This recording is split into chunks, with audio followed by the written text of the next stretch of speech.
Hello students, हमारे YouTube के channel पर आपका एक बार फिर से मोस्ट वेलकम है। आज हम आपके लिए लेकर के आए हैं क्लास 10th एंड 12 के लिए फिजिक्स का एक नया चैप्टर जिसका नाम है लेंस। ठीक है ना। आज हम पढ़ाई करेंगे लेंस के बारे में और लेंस से जुड़ी हर एक बात के बारे में जानेंगे जो आपके लिए यूज़फुल होगा।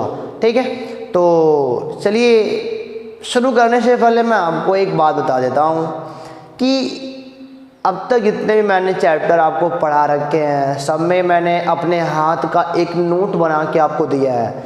तो ठीक उसी प्रकार यहाँ भी 9 पन्नों में एक नोट बनाया गया है। अब मतलब कि डिस्क्रिप्शन बॉक्स में जा कर के आप उन पेजेस की टाइमिंग देख सकते हो, कहाँ कहाँ पेज लगाए गए हैं, और अपनी फेयर कॉपी कंप्लीट कर सकते हो। और अगर आपको कोई शिकायत हो, कोई प्रश्न हो तो आप कमेंट बॉक्स में ज़रूर लिखो ताकि हम आपके क्वेश्चंस का सॉल्यूशन दे सकें और आपकी पढ़ाई को बेहतरीन बना सकें। ठीक है ना। तो चलिए बिना देर किए हुए शुरू करते हैं लेंस। ठीक है ना। तो लेंस क्या होता है, अब आपने नाम सुना होगा चश्मे का, है ना। चश्मे में क्या होता है, लेंस होता है सर। तो लेंस कैसे बनते हैं, क्या होते हैं, यही सब जानेंगे हम लोग अच्छे से। तो आप बिना देर करे, बिना लेट करे देखिए लेंस क्या होता है। देखो बेटा, देखो लेंस, पहली बात तो मैं बता दूं कि मैं आपको समझाते चल रहा हूं और जो मैं समझाऊंगा इस समझाने के बाद एक पेज का नोट आपको मिल जाएगा। पहले आप समझते चलो, फिर नोट अपने आप बना लेना, मतलब कि देख के अपना कॉपी नोट कर लेना। ठीक है ना। तो देखो जरा मतलब कि लेंस क्या होता है। लेंस होता है बेटा एक पारदर्शी माध्यम। लेंस क्या होता है, एक पारदर्शी माध्यम होता है। ठीक है ना। अब सुनो, पारदर्शी क्या होता है, तो बच्चों जिसके आर पार हम लोग आसानी से देख सकते हैं उसे पारदर्शी कहते हैं, ट्रांसपेरेंट। मान लीजिए मेरे पास एक बॉक्स है और बॉक्स क्या, मैं आपको लेंस दिखाता हूँ बच्चों। आप देखो ज़रा लेंस को हमारे, तो मैं आपको दिखाता हूँ, लेंस ही दिखाता हूँ। देखो ये हमारे हाथ में एक लेंस है। ठीक है ना। देख सकते हो ट्रांसपेरेंट है, इनके आर पार हम लोग बड़े आराम से देख सकते हैं। ठीक है ना। इसे लेंस का, ये पारदर्शी होता है, जिनके आप आर पार देख सकते हो आसानी से, उसे पारदर्शी माध्यम कहते हैं। तो लेंस एक ऐसा पारदर्शी माध्यम होता है, मतलब कि जो दो वक्र पृष्ठों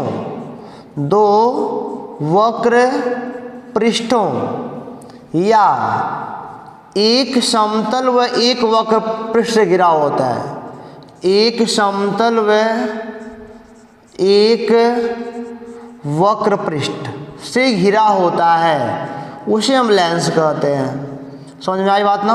अब तुम सोच रहे हो सर वक्र पृष्ठ क्या होता है यार, है ना। अब तुम सोच रहे हो वक्र पृष्ठ क्या होता है, गोल वाला ऐसा वक्र के आकार का कुछ ऐसा। ठीक है ना, कुछ ऐसा, इसे वक्र कहते हैं। ऐसा आपने दर्पण में देखा था, है ना। हालांकि दर्पण में कोई पेंट किया गया होता था, लेकिन यहाँ पे ऐसा कुछ नहीं है। यहाँ पे हमारे पास लेंस है। लेंस किसे कहते हैं, लेंस एक पारदर्शी माध्यम होता है जो दो वक्र पृष्ठों, देखो एक वक्र ही हो गया और एक वक्र या तो ये हो जाएगा, ठीक है ना, या फिर देखो एक वक्र रहेगा और एक क्या रहेगा, समतल रहेगा, ऐसा। ठीक है ना, इसे लेंस कहते हैं। मैंने क्या बोला, लेंस। मेरे हाथ में, ये देखो मेरे हाथ में लेंस ही है, देख सकते हो मेरे हाथ में लेंस है। हालांकि आप इसको टच नहीं कर पाओगे नहीं तो दिखाते कि कौन सा लेंस है। ठीक है ना।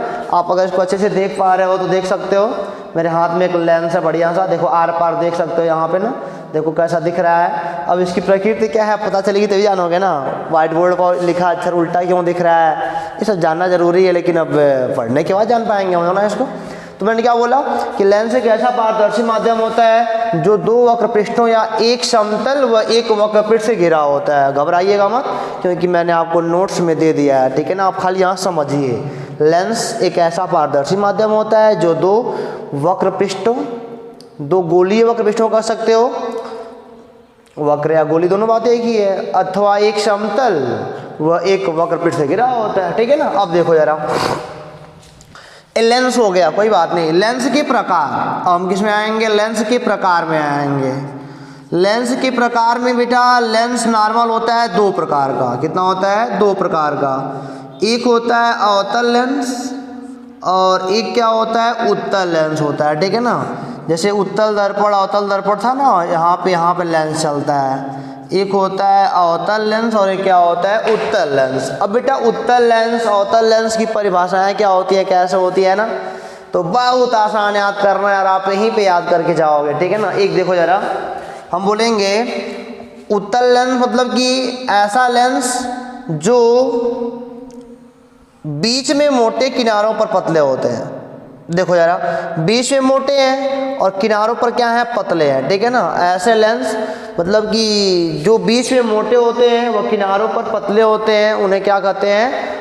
उत्तल लेंस कहते हैं। ठीक है ना। अवतल क्या होता है? ऐसे लेंस जो बीच में पतले होते हैं किनारों पर मोटे होते हैं। ऐसे लेंस जो बीच में पतले किनारों पर मोटे, देखो यहाँ पे पतला है ना और यहाँ पे मोटा है किनारे किनारे पर, ये इनकी पहचान है। जो लेंस बीच में मोटे होते हैं किनारों पर पतले होते हैं उन्हें उत्तल लेंस कहते हैं, और जो लेंस बीच में पतले, सॉरी मैंने कुछ उल्टा नहीं बोला ना, जो लेंस बीच में मोटे होते हैं किनारों पर पतले होते हैं उन्हें उत्तल लेंस कहते हैं, और जो लेंस बीच में पतले होते हैं किनारों पर मोटे होते हैं, देखो किनारे पर मोटाई बढ़ गई ना, उन्हें अवतल लेंस कहते हैं। इसे कहते हैं कॉनकेव लेंस और ये क्या होता है? Convex lens. तो हमारी बात को आप अच्छे लगता है समझ पा रहे हो। ठीक है ना।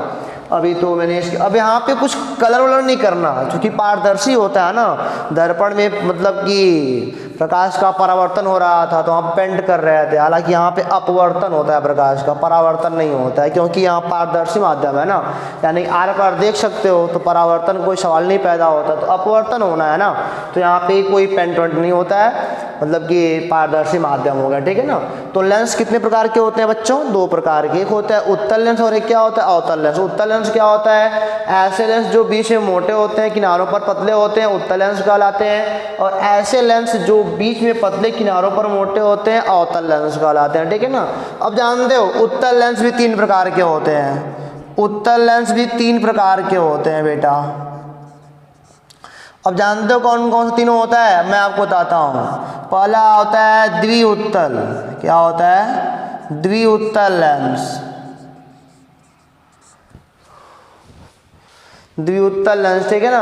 अब द्विउत्तल लेंस क्या होता है? जिनके दोनों पृष्ठ वक्र होते हैं, ठीक है, गोलीय होते हैं। जिनके दोनों पृष्ठ क्या होते हैं? गोलीय होते हैं। दोनों पृष्ठ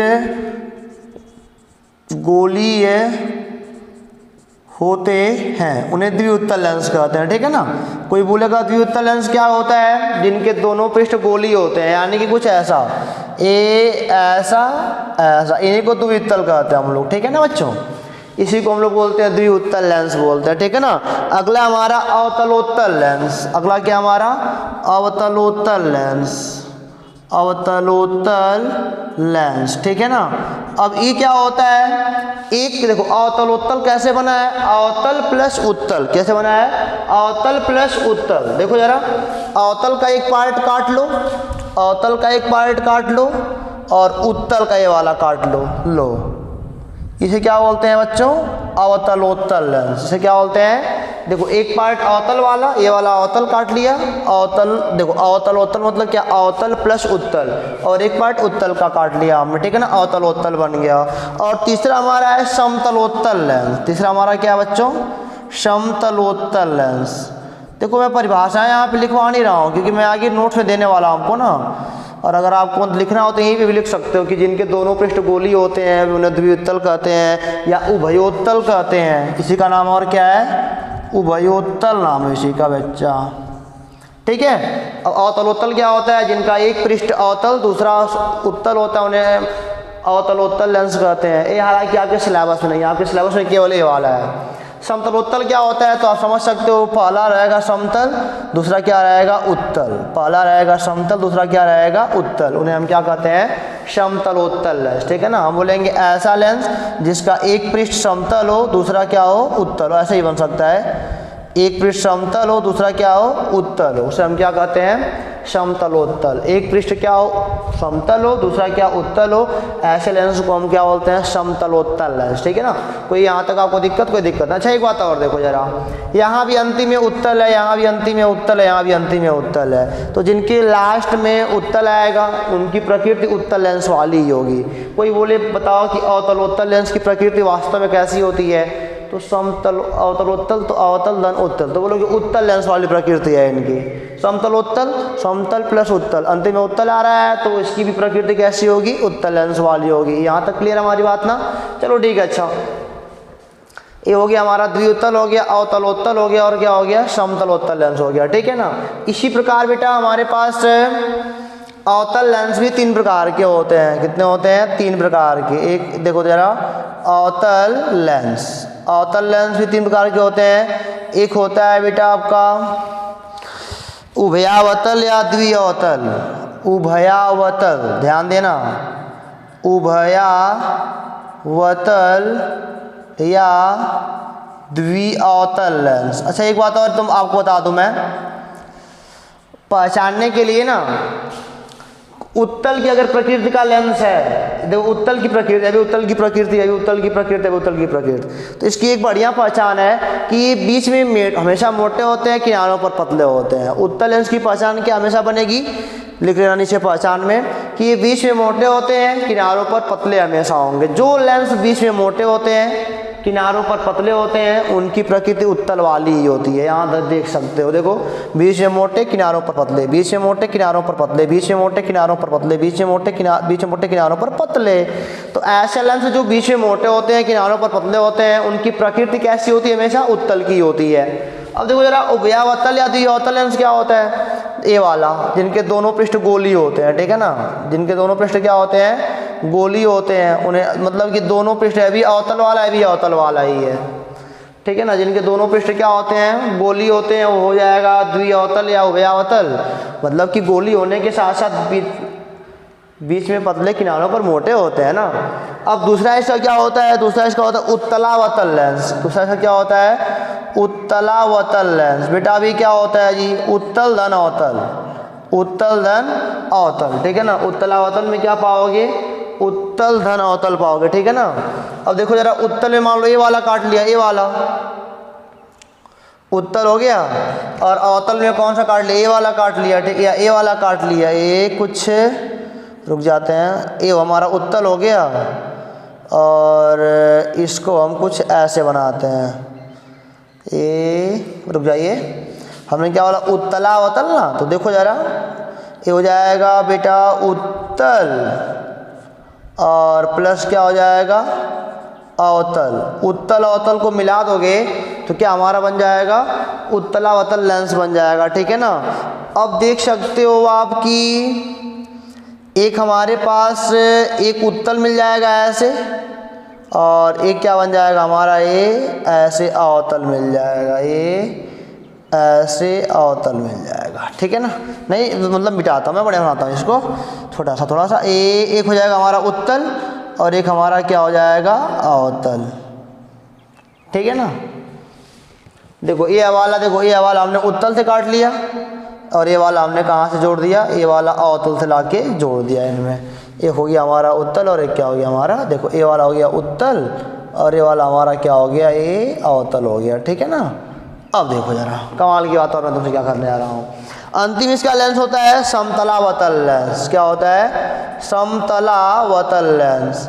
समतलावतल लेंस क्या होता है बच्चों, अभी आपका सवाल है तो हम जवाब दे रहे हैं आपको। जिसका एक पृष्ठ समतल हो दूसरा क्या हो अवतल हो, इसका एक पृष्ठ समतल हो दूसरा क्या हमारा अवतल, उसे हम क्या बोलते हैं समतलावतल। देखो ये वाला हमारा अवतल हो गया और ये वाला हमारा क्या हो गया समतल हो गया, इसे क्या बोलते हैं बेटा समतलावतल लेंस कहते हैं। ठीक है ना, तो हमने क्या देखा, there are 3 types of convex lens and there are 3 types of concave lens.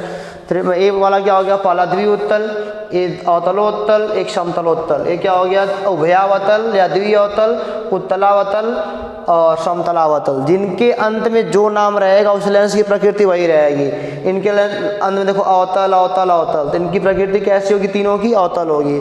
इनके अंत में उत्तल उत्तल उत्तल, तीनों की प्रकृति कैसी होगी? उत्तल की होगी। पहचानने का तरीका बेस्ट वाला क्या है? जो बीच में मोटे किनारों पर पतले होंगे उत्तल लेंस की प्रकृति होंगे, और जो बीच में पतले किनारों पर मोटे, देखो बीच में पतले किनारों पर मोटे, बीच में पतले किनारों पर, ये तुमको लग रहा है ऐसा ना कि नहीं लग रहा ना, लेकिन है ऐसा, ये कुछ ऐसा, ये कुछ ऐसा, देखो बीच में पतले किनारों पर मोटे हैं। तो आप यही पहचान जानिएगा, उत्तल की प्रकृति कोई भी हो, तमाम प्रकार के कई करोड़ प्रकार के लेंस हैं, लेकिन जो बीच में मोटे होंगे किनारों पर पतले होंगे सब उत्तल होंगे, और जो बीच में पतले होंगे किनारों पर मोटे होंगे सब अवतल के प्रकार के होंगे। ठीक है ना? तो उम्मीद करते हैं कि ये पहला पेज हमारा आपको समझ में आ गया। आप पहले पेज का नोट्स आप पा सकते हो यहाँ पे। ठीक है ना? आप उसको अपनी कॉपी पे मेंशन कर लो, और जो आपको मतलब की प्रॉब्लम हो हमको बता दो। ठीक है ना? क्योंकि मैं इसको चलता हूँ अगले पेज पर।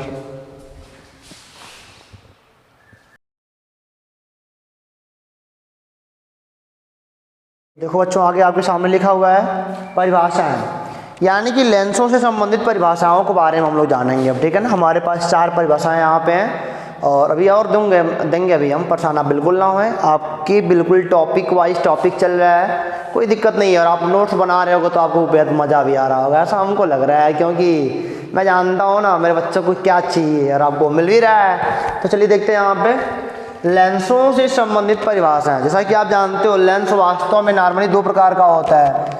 एक तो ये वाला हो गया हमारा उत्तल लेंस हो गया, है ना, और ये वाला हमारा क्या हो जाएगा? अवतल लेंस हो जाएगा। इसको बनाना बड़ा आसान है, समझते चलिएगा आप लोग। इसको कैसे बनाना है? पहले आप एक लाइन खींच लेंगे, ऐसे एक लाइन खींच लेंगे, और आप कंपास अपने हाथ में तो लिए ही हो।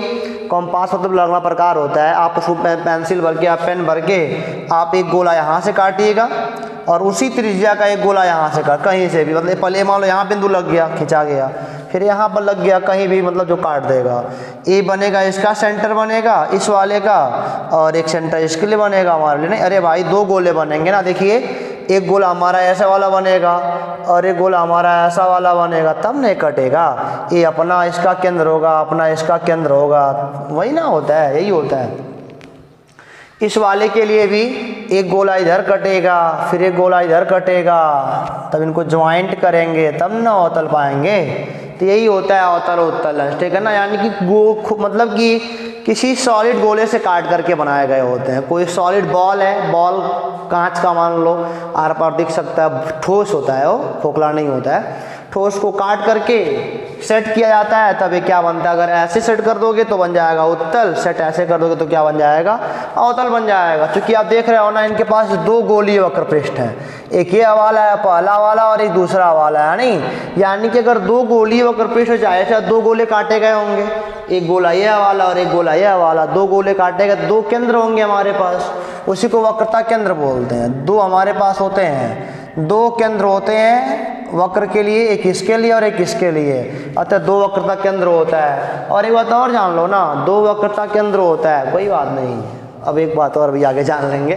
तो देखो जरा, यहाँ भी इसके भी 2 होते हैं, एक ये वाला हो जाएगा, ये भी किसी गोले का पार्ट होगा ये, और यह भी किसी गोले का पार्ट होगा, नहीं बच्चा? तो यहाँ भी एक बन जाएगा सेंटर हमारा। ठीक है ना? एक सेंटर यहाँ इस वाले के लिए और एक सेंटर यहाँ इस वाले के लिए, है ना? तो आप समझने को भांति पा रहे हो, है ना? मैंने क्या बोला? वक्रता केंद्र अब क्या होता है? अब आपको बताऊँ ना कि वक्रता केंद्र क्या होता है, तो अपने आप बताओगे, परिभाषाएं आप खुद बोलोगे कि मतलब कि जिस गोले को काट कर लेंस बनाए गए हैं, जिस गोले को काटकर लेंस बनाए गए हैं, उन्हीं गोलों के केंद्र को लेंस का वक्रता केंद्र कहते हैं। मैंने क्या बोला? जिन गोलों को काटकर लेंस बनाए गए हैं, उन्हीं गोलों के केंद्र को लेंस का वक्रता केंद्र कहते हैं। समझिएगा हमारी बात को, मैंने लिखा भी है नोट में कि जिन गोलों को काटकर लेंस बनाए गए हैं, उन्हीं के वक्रता केंद्रों को लेंस का वक्रता केंद्र कहते हैं। अब देखिए जरा, इस वाले का अपना एक केंद्र होगा इस वाले गोले को पूरा करने के लिए, और इस वाले गोले को पूरा करने के लिए इनका अपना एक केंद्र होगा। देखो यह पहला वाला गोला, ऐसे मान लो पहले वाले का वक्रता केंद्र C1, इसे क्या मान लेते हैं? हैं, C2 मान लेते हैं, ठीक है ना। चलिए अच्छा, C1 C2, अब C1 C2 किसी को मान सकते हो, कोई वहाँ पे A हो नहीं है, ठीक है ना। तो वक्रता केंद्र ये वाला पहला वाला बन गया, दूसरा वाला बन गया। तब बेटा वक्रता केंद्र की परिभाषा हमारे क्लियर हो गई ना। मैंने क्या बोला कि जिन गोलों को काट कर लेंस बनाए गए हैं उन्हीं के केंद्र को हम क्या बोलते हैं, वक्रता केंद्र बोलते हैं, ठीक है ना। अब देखो अगला क्या है, मुख्य अक्ष क्या होता है, बोलोगे लेंसों के वक्रता केंद्रों को मिलाने वाली सीधी रेखा को, लेंसों के वक्रता केंद्रों को मिलाने वाली सीधी रेखा को लेंस का मुख्य अक्ष कहते हैं। लेंसों के वक्रता केंद्रों को मिलाने वाली सीधी रेखा को लेंस का मुख्य अक्ष कहते हैं, ठीक है ना। अब देखो जरा एक बात और क्लियर हो गई, परेशान नहीं होना, बस समझो बस। मैं तो नोट तो लिखवा दिया हूँ ना, मैं कॉपी पे मैं आपको लिखवा दूंगा, परेशान बिल्कुल ना हो, क्योंकि इसके बाद जस्ट पेज पढ़ने वाला है हमारा नोट्स वाला। अब देखो द्वारक क्या होता है, तो बोलोगे कि लेंस के दोनों सिरों को मिलाने वाली सीधी रेखा जो मुख्य अक्ष पे लंब होती है, लेंस के दोनों सिरों को मिलाने वाली सीधी रेखा जो मुख्य अक्ष पर लंब होती है, लेंस का द्वारक कहलाती है। ए वाला, इसी को लेंस का द्वारक बोलते हैं, ठीक है ना। वही हाल यहाँ भी है, इनका भी एक सेंटर होगा, इनका भी एक सेंटर होगा, और ऐसे मिलाए गए होंगे तो ये हमारा बना होगा क्या बेटा, मुख्य अक्ष बना होगा, ठीक है ना। और यहाँ भी इनका भी बीचों बीच द्वारक ऐसे जाता है, इसे बोलते हैं लेंस का द्वारक, ठीक है ना। अब प्रकाशिक केंद्र क्या होता है बेटा, प्रकाशिक केंद्र यानी कि ऑप्टिकल सेंटर क्या होता है मैं आपको बता दूं। तो आप ही जानिए पहले कि लेंस के मुख्य अक्ष पर स्थित, ये देखो लेंस का, देखो मैं यहाँ बनाता हूँ फिर से एक बार। ये मान लो हमारा लेंस है उत्तल वाला, और ये हमारा प्रिंसिपल एक्सिस है, ये हमारा अवतल वाला लेंस है, और ये हमारा क्या है, मुख्य अक्ष है, ठीक है ना। तो लेंस के मुख्य अक्ष पर स्थित एक बिंदु ऐसा मिलता है जहाँ पे कोई प्रकाश की किरण जाएगी ना तो सीधी निकल जाएगी, विचलित बिल्कुल नहीं होगी, ठीक है ना। यहाँ भी ऐसे ही होता है, लेंस के मुख्य अक्ष पर स्थित वह बिंदु जिससे होकर जाने वाली प्रकाश की किरण बिना विचलित हुए सीधे निकल जाती है, उसे हम क्या बोलते हैं, ऑप्टिकल सेंटर बोलते हैं, यानी कि प्रकाशिक केंद्र बोलते हैं। सी बोल दो इनको भी, प्रकाशिक केंद्र सी बोलते हैं। तो घबराने की बात नहीं है, क्या बोलोगे, लेंस के मुख्य अक्ष पर स्थित वह बिंदु जिससे होकर जाने वाली प्रकाश की किरण बिना विचलित हुए सीधी निकल जाती है, उन्हें लेंस का प्रकाशिक केंद्र कहते हैं। और बेटा द्विउत्तल और द्विअवतल लेंस के केस में यह बीचों बीच में मिलता है, मतलब कि इनके बीच में मिलता है, पूरा बीचों बीच, जहाँ यह कट करता है ना वहीं मिलता है, जहाँ यह कट करता है वहीं मिलता है। द्विउत्तल या द्विअवतल में जिनके दोनों मतलब कि वक्रपृष्ठ गोलीय होते हैं उनमें यह बीचों बीच मिलता है, बाकी उत्तलावतल समतलावतल में किनारे मिलता है, इनमें खाली बीच में मिलता है। मान लो ये वाला लेंस है तो इसमें कहीं किनारे मिलेगा, समझे ना। तो हमने क्या बोला कि लेंस के मुख्य अक्ष पर स्थित ऐसा बिंदु जिससे होकर जाने वाली प्रकाश किरण बिना विचलित हुए सीधी निकल जाती है, उसे हम क्या बोलते हैं, लेंस का प्रकाशिक केंद्र बोलते हैं, ठीक है ना। अब चलते हैं थोड़ा देखते हैं लेंस के फोकस को, जहाँ पे विद्यार्थियों को तमाम परेशानियाँ होती हैं, ठीक है ना। तो हम चलते हैं उस पर, आप समझ गया ना। तो अगला मतलब पेज नोट वाला आपके सामने प्रस्तुत है, आप उसको नोट करो फटाक से।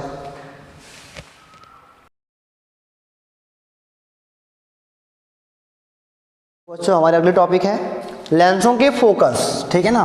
बहुत इंपॉर्टेंट टॉपिक जो आपके लिए समझना बेहद जरूरी है, लेंसों के फोकस। बहुत टॉप, देखो प्रत्येक लेंस के दो फोकस होते हैं, एक होता है प्रथम फोकस, एक क्या होता है, प्रथम फोकस, इसको हम दिखाते हैं बेटा F1 से, ठीक है ना। और एक होता है द्वितीय फोकस, एक क्या होता है, द्वितीय फोकस, इसको हम दिखाते हैं F2 से। चलो अच्छी बात है। एक बात जानते हो कि द्वितीय फोकस को ही बोलते हैं मुख्य फोकस, क्या बोलते हैं, मुख्य फोकस। द्वितीय फोकस बोलेंगे या बोलेंगे मुख्य फोकस या फिर बोलेंगे केवल फोकस, ठीक है ना। यही हमारा बहुत इंपॉर्टेंट चीज़ है, द्वितीय फोकस ही इंपॉर्टेंट है, बाकी प्रथम फोकस इंपॉर्टेंट नहीं है। इसको दिखाते हैं F2 से, ठीक है। मैंने क्या बोला बेटा, हमारे पास दो फोकस होते हैं, प्रत्येक लेंस में दो फोकस होते हैं, एक होता है प्रथम फोकस और एक होता है द्वितीय फोकस होता है, ठीक है ना। प्रथम फोकस क्या होता है और द्वितीय फोकस क्या होता है मैं आपको जस्ट बताने वाला हूं, लेकिन पहले थोड़ा सा मार्कर में इंक भर दूं ताकि ये चलने के लायक हो जाए, ठीक है ना। तो आपको याद रखना है क्या चीज़ कि द्वितीय फोकस को ही मुख्य फोकस बोला जाता है, ठीक है ना। मैंने क्या बोला, आई रिपीट कि द्वितीय फोकस को ही मुख्य फोकस बोला जाता है या फिर फोकस बोला जाता है। जब कहीं भी जिक्र आती है केवल फोकस की तो आप द्वितीय फोकस को ही कंसिडर करिएगा। जब कहीं भी बात आती है द्वितीय फोकस की तो आप जान जाना कि मुख्य फोकस वास्तव में है, ठीक है ना। तो कोई प्रॉब्लम यहाँ तक? सर नो प्रॉब्लम, कोई बात नहीं बेटा। अब जानते हो प्रथम फोकस की बात की जाए, नहीं प्रथम फोकस की बात की जाए, मैंने बोला ना आपको नोट्स तो लिखने में बहुत मज़ा आ रहा होगा। खैर कोई बात नहीं, नोट्स हम आपको देंगे ही देंगे। अब ये जानिए प्रथम फोकस क्या होता है। पहले मैं बात करूंगा उत्तल की, प्रथम फोकस की उत्तल की बात करूंगा, ठीक है ना। उत्तल लेंस का प्रथम फोकस क्या होता है, तो पहले बनाएंगे हम लोग उत्तल लेंस बनाएंगे और यहाँ पे बनाएंगे इसका मुख्य अक्ष बनाएंगे, ठीक है ना। और फिर हम बात करेंगे बच्चों अवतल लेंस की बात करेंगे, अवतल लेंस, ठीक है ना।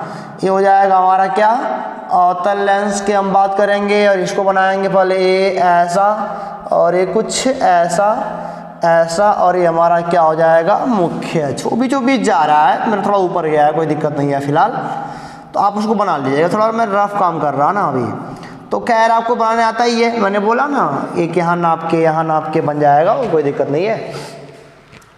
अब देखो जरा क्या होता है बेटा कि हम बोलेंगे कि प्रथम फोकस की जब बात आएगी तो एक बात जानना, जब प्रथम फोकस जब भी ज्ञात करना ना तो किरणों को समांतर मत चलाना, किरणों को समांतर मत चलाना। जब प्रथम फोकस की बात कभी भी आएगी तो किरणों को समांतर नहीं चलाना चाहिए। दोनों के लिए याद कर लो, नोट कर लो कि किरणों को समांतर हमको नहीं चलाना है। देखो हम बोलेंगे लेंस के मुख्य अक्ष पर स्थित ऐसा बिंदु, लेंस के मुख्य अक्ष पर स्थित ऐसा बिंदु, देखो ये हमारा द्वारक बना लो क्योंकि अक्सर अपवर्तन द्वारक से ही होता है। अपवर्तन कहाँ से होता है? द्वारक से। हमने क्या बोला, लेंस के मुख्य अक्ष पर स्थित ऐसा बिंदु जिससे होकर जाने वाली प्रकाश किरण अपवर्तन के पश्चात मुख्य अक्ष के समांतर हो जाती है। मैंने क्या बोला, लेंस के मुख्य अक्ष पर स्थित ऐसा बिंदु जिससे होकर जाने वाली प्रकाश की किरणें अपवर्तन के पश्चात मुख्य अक्ष के समांतर हो जाती हैं। इसी बिंदु को हम बोलते हैं F1 यानी कि प्रथम फोकस। इसी को हम क्या बोलते हैं? F1 यानी कि प्रथम फोकस बोलते हैं, ठीक है ना। अब देखो जरा यहाँ भी समांतर नहीं चलाना है, तो यहाँ पे बोलेंगे लेंस के मुख्य अक्ष पर स्थित ऐसा बिंदु, ऐसा कुछ, लेंस के मुख्य अक्ष पर स्थित ऐसा बिंदु जिसकी ओर जाने वाली किरणें, ध्यान देना मेरी बात को, मैंने क्या बोला, यहाँ पे सब आभासी में होगा, यहाँ वास्तव में रियलिटी होगा और यहाँ पे आभासी होगा, समझेगा हमारी बात को। और ऐसे भी जान लो कि जो काम हमारा वहाँ पे दर्पण पड़े हो तो आप जानते हो जो काम अवतल दर्पण का है वहाँ यहाँ पे उत्तल लेंस का है, और जो वहाँ पे उत्तल दर्पण का था यहाँ पे अवतल लेंस का है। मतलब कि वहाँ पे अवतल दर्पण में 6 केस बनते थे, यहाँ पे उत्तल लेंस में 6 केस बनेंगे। वहाँ पे उत्तल दर्पण में 2 केस बनते थे, यहाँ पे अवतल लेंस में 2 केस बनेंगे इमेज बनाने वाले। तो देखिए जरा मैंने क्या बोला, लेंस के मुख्य अक्ष पर स्थित ऐसा बिंदु जिसकी ओर जाने वाली किरणें परावर्तन के पश्चात मुख्य अक्ष के समांतर हो जाती हैं। जिसकी ओर जाने वाली किरणें परावर्तन के पश्चात मुख्य अक्ष के समांतर हो जाती हैं, उसे हम क्या बोलते हैं? अवतल लेंस का प्रथम फोकस बोलते हैं। मैंने क्या बोला, लेंस के मुख्य अक्ष पर स्थित ऐसा बिंदु जिसकी ओर जाने वाली किरणें पर अपवर्तन के पश्चात मुख्य अक्ष के समांतर हो जाती हैं, उन्हें हम क्या बोलते हैं? अवतल लेंस का प्रथम फोकस। उत्तल लेंस का प्रथम फोकस क्या होता है? जिससे होकर जाने वाली किरणें समांतर हो जाती हैं, और अवतल लेंस क्या होता है? जिसकी ओर जाने वाली किरणें समांतर हो जाती हैं। तो देखो यहाँ पे मैंने क्या लगाया है, किरणों को समांतर मत चलाना। देखो यहाँ पे किरण क्या समांतर चली है क्या? नहीं ना।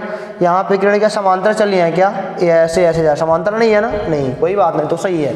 अब देखो इसका द्वितीय फोकस क्या होता है बच्चों? द्वितीय फोकस में समांतर चलाना पड़ता है। द्वितीय फोकस जब भी आपको ज्ञात करना हो तो किरणों को चलाते हैं, समांतर चलाते हैं किरणों को, ठीक है ना, समांतर चलाएंगे अब की बार। अब देखो ये मान लो हमारे पास एक लेंस है, ये हमारा लेंस कैसा है? उत्तल है, ठीक है ना। और ये हमारे पास एक लेंस है और ये लेंस हमारे पास कैसा है? अवतल है। अब क्या किरणों को समांतर चलाना है बेटा, ठीक है। अब देखो हम बोलेंगे लेंस के मुख्य अक्ष के समांतर चलने वाली किरणें, लेंस के मुख्य अक्ष के समांतर चलने वाली किरणें अपवर्तन के पश्चात जिस बिंदु पर मिलती हैं उसे उत्तल लेंस का द्वितीय फोकस कहते हैं, F2 होता है, ठीक है ना। यही मुख्य फोकस है वास्तव में। क्या बोल, देखो अब की किरणें समांतर चली है ना हमारी ना, तो द्वितीय फोकस यानी कि मुख्य फोकस पाना हो तो किरणों को समांतर चलाया जाता है। तो बेटा हमने क्या बोला कि मुख्य अक्ष के समांतर चलने वाली प्रकाश किरणें अपवर्तन के पश्चात जिस बिंदु पर मिलती हैं उसे हम क्या बोलते हैं, उसे बोलते हैं उत्तल लेंस का मुख्य फोकस बोलते हैं। अब देखो यहाँ भी हम समांतर चलाएंगे। अब जानते हो ए कुछ ऐसा है, ठीक है ना। हम फिर से बोलेंगे मुख्य अक्ष के समांतर चलने वाली प्रकाश किरणें, यहाँ आप बनाओ एपरेचर यानी कि द्वारक, अपवर्तन के पश्चात ये फैल जाती हैं, ठीक है ना। देखो बेटा मैंने क्या बोला, ये फैल जाती हैं। देखो यह क्या हो रही है, ये मतलब कि यह कन्वर्ज कर रही है किरणों को। यह क्या कर रही है, कन्वर्ज कर रही है। और यह क्या कर रही है, डायवर्ज कर रही है। समझना हमारी बात को। यह मतलब कि सबको एक बिंदु पर समेट रही है और यह वास्तव में फैला रही है। समांतर आने वाली किरणों को यह समेट रही है और समांतर आने वाली किरणों को क्या कर रही है, फैला रही है, ठीक है ना। तो इसे बोलते हैं कन्वर्जिंग लेंस भी कहते हैं। क्या कहते हैं बेटा, आप लिखिएगा कन्वर्जिंग लेंस। कन्वर्जिंग की हिंदी मुझे अक्सर परेशान करती रहती है। तो कन्वर्जिंग माने शायद होता है अभिसारी लेंस होता है, ठीक है ना। इसे बोलते हैं अभिसारी लेंस। कोई बोलेगा अभिसारी लेंस क्या होता है, तो बेटा बोलना कि ऐसे लेंस जो समांतर आने वाली किरणों को एक बिंदु पर मिलाते हैं ना, उन्हें अभिसारी लेंस कहते हैं। और ऐसे लेंस जो समांतर आने वाली किरणों को फैलाते हैं उन्हें डायवर्जिंग लेंस बोलते हैं। डायवर्जिंग माने क्या होता है बेटा, अपसारी लेंस होता है। मैंने क्या बोला, ऐसे लेंस जो समांतर आने वाली किरणों को फैलाते हैं उन्हें क्या बोलते हैं, डायवर्जिंग लेंस बोलते हैं, यानी कि अवतल लेंस बोलते हैं। हाँ ये देखो जरा, इसका द्वितीय फोकस हमको चाहिए था नहीं। हम क्या बोलेंगे, मुख्य अक्ष के समांतर चलने वाली प्रकाश किरणें अपवर्तन के पश्चात, मान लो हमारी आंख यहाँ से देखे तो क्या बोलेगी, वो बोलेगी यहीं कहीं से आ रही है, नहीं। वो थोड़ी हमारी आंख सीधा देखना पसंद करती है। यहाँ से कोई देखेगा ना, बोलेगा यहाँ कहीं से आ रही है। इनको थोड़ा पीछे मिलाते हैं। तो अपवर्तन के पश्चात जिस बिंदु से आती प्रतीत होती हैं उसे हम क्या बोलते हैं, अवतल लेंस का द्वितीय फोकस बोलते हैं। देखो दोनों प्रतीत हो रहा है, नहीं वास्तव में नहीं घटनाएं घटा रहे हैं हम लोग। हमने क्या बोला, अवतल लेंस के मुख्य अक्ष के समांतर चलने वाली प्रकाश किरणें लेंस से अपवर्तन के पश्चात जिस बिंदु से आती हुई प्रतीत होती हैं। मान लो यहाँ आँख लग जाए तो यहाँ पे देखने वाला क्या बोलेगा, यार यहीं कहीं से आ रहा है ना, थोड़ा टेढ़ा बना है मेरा। तो इसी को बोलते हैं अपसारी लेंस, ठीक है ना, या आप सॉरी द्वितीय फोकस बोलते हैं। अवतल लेंस के मुख्य अक्ष के समांतर चलने वाली किरणें अपवर्तन के पश्चात जिस बिंदु से आती हुई प्रतीत होती हैं उसी बिंदु को हम क्या बोलते हैं, अवतल लेंस का द्वितीय फोकस बोलते हैं। द्वितीय फोकस यानी कि मेन फोकस यानी कि प्रिंसिपल फोकस के लिए किरणों को समांतर चलाना जरूरी है और प्रथम फोकस के लिए समांतर चलाना जरूरी बिल्कुल नहीं है, ठीक है ना। तो ये हमारा हो गया, फोकस भी हो गया। और हमने अभी देख लिया कन्वर्जिंग या डायवर्जिंग लेंस क्या होते हैं, आपने अभी देख लिया, ठीक है ना। अब हमको जानना है फोकस तल क्या होता है। कन्वर्जिंग को जान गया ना कि समांतर आने वाली किरणों को मिलाती है, और डायवर्जिंग क्या होता है, समांतर आने वाली किरणों को फैलाती है, इसे डायवर्जिंग लेंस कहते हैं, ठीक है ना। डायवर्जिंग कन्वर्जिंग लेंस, उत्तल लेंस को बोलते हैं अभिसारी लेंस और अवतल लेंस को क्या बोलते हैं, अपसारी लेंस बोलते हैं, ठीक है ना। अब इसी में आता है एक फोकस तल। यहीं पे क्या आता है, एक फोकस तल। मैं यहीं पे थोड़ा डिनोट करता हूँ इसको। आप मतलब कि मेरा नोट्स आने वाला है, इसके जस्ट बाद नोट्स में जहाँ दे दूंगा, आप उसको उतार लीजिएगा, ठीक है ना। अब देखो जरा, अब हम बनाने जा रहे हैं बेटा आपके लिए फोकस तल। फोकस तल आपको देखने में बहुत मजा आने वाला है और फोकस तल आप समझने को ही पाओगे यहाँ पे क्या होता है फोकस तल। और हमको उम्मीद है कि आप सभी बातें अच्छे तरीके से समझ पा रहे हो, और हमको यह भी उम्मीद है कि आप बताओगे हमको हाँ सर समझ में आ गया। तो कमेंट बॉक्स खाली जा रहा है, तो आप उसमें ज़रूर कुछ ना कुछ लिखें बच्चों, ताकि हम आपके लिए और बेहतर काम कर सकें। आपको जो समझ में ना आया आप बिल्कुल बताया करें, नहीं बताएंगे तो फिर हम समझ जाएंगे आपको आ गया, लेकिन अब बताना जरूरी है। आए तब भी बताना, ना आए तो भी बताना, ठीक है ना। अब देखो जरा फोकस तल की बात करता हूँ। फोकल प्लेन, फोकस तल मीन्स क्या होता है बेटा, फोकल प्लेन क्या होता है यार। देखो जरा, आप जानते हो ना प्रत्येक लेंस के दो फोकस होते हैं। अब देखो जरा, मैं फिर से रिकैप थोड़ा मार देता हूँ। ये हो गया हमारा उत्तल लेंस, और उत्तल लेंस में यहाँ पे होता है मुख्य फोकस, द्वितीय फोकस। यहाँ पे क्या होता है, प्रथम फोकस f1, ठीक है ना। अब बोलोगे सर कैसे स्केल से बनाएंगे, जरा बताना हमको। देखो पहली बात तो बना लो इसको, आप बन जाएगा। आप यहाँ से इसको डिवाइड कर लो, ये ऐसा कर लोगे। और देखो यहाँ से स्केल रखना, अगर 3 से अब वक्रता के अंदर कहीं नहीं, कुछ सोचना नहीं आपको बेटा। क्या करना है यहाँ पे मान लो 3 सेंटीमीटर अगर इसको नाप लिया है तो इसको भी 3 नाप लो, काम बन जाएगा। बस छोड़ो, सेंटर वेंटर छोड़ दो इनका, वक्रता के अंदर का यहाँ कोई काम नहीं हमारे पास, ठीक है ना। मैंने क्या बोला, आप 3 नापते हो तो यहाँ भी 3 नापो, इनको 4 नाप नाप तो यहाँ भी 4 नापो, 5 नाप तो यहाँ 5 नाप लो, बस दोनों ओर बराबर चाहिए, क्योंकि ये क्या है, मतलब कि ये बाई कॉन्वेक्स है ना, यानी कि द्विउत्तल है ना। तो आप देखना यहाँ पे अगर 2 नापते हो तो इधर भी 2, यहाँ 4 इधर भी 4, 6 तो 6, तुम्हारे हिसाब से चलेगा वो। अब देखो जरा, ये हो गया। देखो यहाँ पे एक अगर मान लो इसके लंबवत कोई तल बना दिया जाए, मेरा एक मोबाइल यहाँ पे लंबवत तल, ये लाइन जा रहा है, ये लाइन है, यहाँ पे कोई बिंदु, इसी पे लंबवत तल खड़ा कर दो, यहाँ भी उसी को हम बोलते हैं फोकस तल। ये देखो जरा, यहाँ पे एक लंबवत तल मैं खड़ा करना चाहता हूँ, ऐसा ये हमारा क्या है, फोकस तल है। और यहाँ भी मेरा क्या है, एक ये फोकस तल है, ठीक है ना, दोनों फोकस तल है। इसी प्रकार अवतल के भी होते हैं। अवतल का आप जानते हो, इधर क्या होता है, इधर होता है F1, इधर क्या होता है, F2 होता है। ठीक वही प्रोसेस है, आप इसको नाप लो, इसको नाप लो बराबर करके, और यहाँ पे एक तल बना दो ना, यही क्या हो जाएगा, इसका फोकस तल बन जाएगा, ठीक है ना, ये फोकस तल बन गया हमारा। ठीक है, तो हमने क्या बोला कि फोकस बिंदु पर खींचा गया मुख्य अक्ष के अभिलंबोत तल को फोकस तल बोलते हैं। फोकस तल पर खींचा गया मुख्य अक्ष के अभिलंबोत तल को हम क्या बोलते हैं, फोकस तल बोलते हैं। 2 फोकस तल इनके हैं, 2 फोकस तल इनके हैं। अब ये बात आपको अगर क्लियर होती है तो हम चलते हैं बेटा अगले वाले पेज पर। मैं नोट्स यहाँ पे दे रहा हूँ, आप उसको स्क्रीनशॉट लेके अपनी कॉपी पे मेंटेन कर लो। ओके, समझ में आ रही बात हमारी ना? आती है तो अच्छी बात है, चलते हैं आगे बेटा।